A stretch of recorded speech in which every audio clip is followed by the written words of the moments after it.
17 semaines.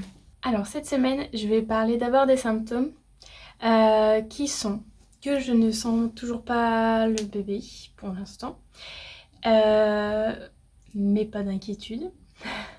Ça grossit toujours bien, même si j'ai toujours pas pris de kilos. En tout début de grossesse, j'étais à 70 kilos et là je suis à toujours 68. En fait, là ça fait au moins 3 mois en fait que je reste à 68 kilos, même si ça prend forme là-dedans.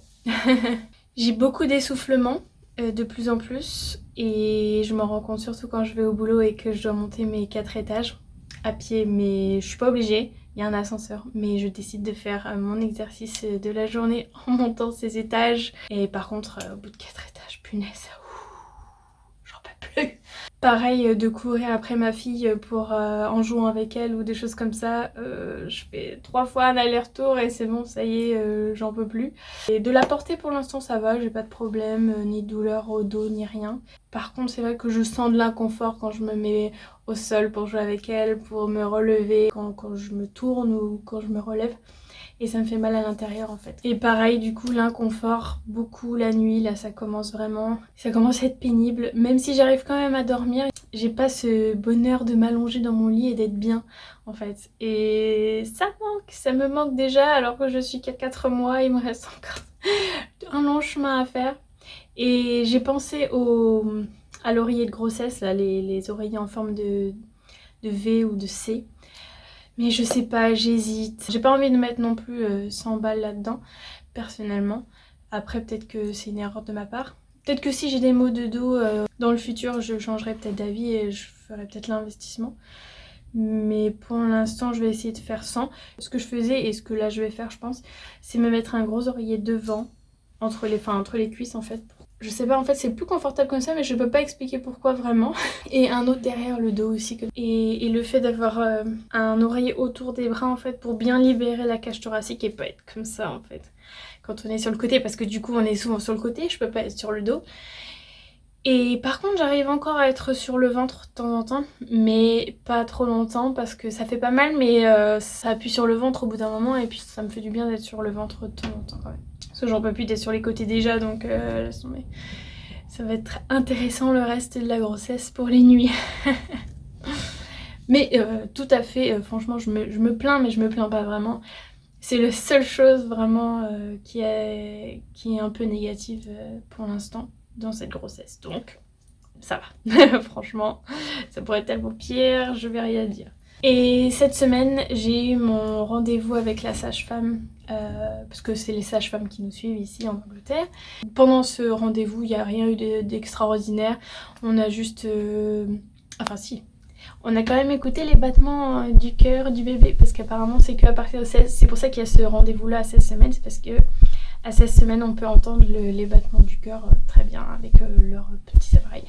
Même si je sens pas le bébé bouger, aucune inquiétude, il est bien toujours là, tout va bien et voilà, c'est super. Elle m'a même proposé si je voulais enregistrer le son en fait sur mon téléphone ou en vidéo quoi pour mon mari je suppose ou pour nous en général. C'était vraiment sympa de sa part, j'ai trouvé.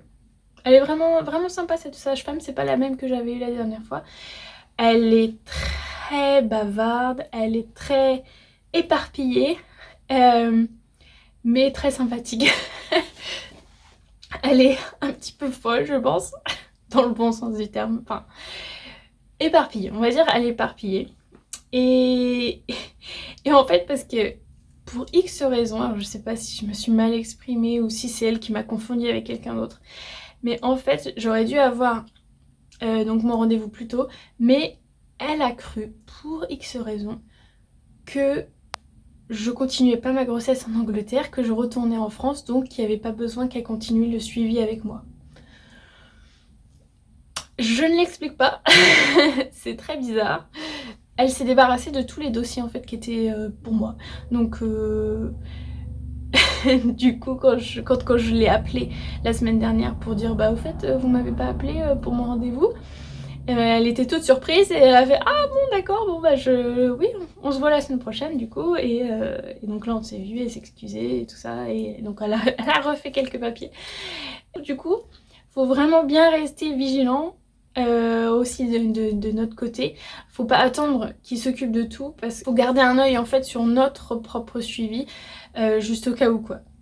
Juste pour être sûr qu'on n'ait rien oublié et que parce que forcément les sages-femmes ou le personnel médical et comme tout le monde de temps en temps ils oublient ou ils n'ont pas noté ou ils ont tellement de boulot, elle est surbookée la dame, que bah, c'est normal qu'il y ait des erreurs de temps en temps. Faut aussi être tolérant de ça. Surtout au niveau des papiers, ils en demandent tellement. Enfin, j'imagine que quand tu te dis je veux être sage-femme, tu dis pas, tu penses pas à tous les papiers que tu vas devoir avoir à faire. Enfin, franchement. Et pendant le rendez-vous, je pensais qu'elle allait me faire la pression artérielle, prendre un peu de sang et le check des urines, mais en fait elle l'a pas fait, donc ça doit être, j'imagine, plus tard dans la grossesse, plutôt vers la fin. Je pensais que c'était maintenant, mais ça doit être plus tard. Et le prochain rendez-vous avec elle, ce sera que à semaine 25, donc encore un petit bout de temps. Et par contre, d'ici 2-3 semaines, donc normalement j'ai mon scan, donc mon échographie. Et celle-là, on a le droit de l'avoir avec notre compagnon, donc super.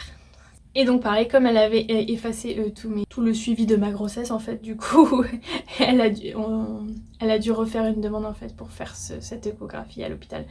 Oui, parce que ici en fait, en tout cas à Blackpool, je sais pas comment ça se passe dans les autres villes, la sage-femme je la vois dans mon centre médical traditionnel et les échographies ça se passe à l'hôpital. Voilà, mais en tout cas, le moral est là. J'ai pas spécialement de problème de déprime ou quoi. Et toujours pas spécialement fatiguée en tout cas. Voilà, c'est tout pour semaine 17. Et on se retrouve à semaine 18. Salut, bonne journée à tous!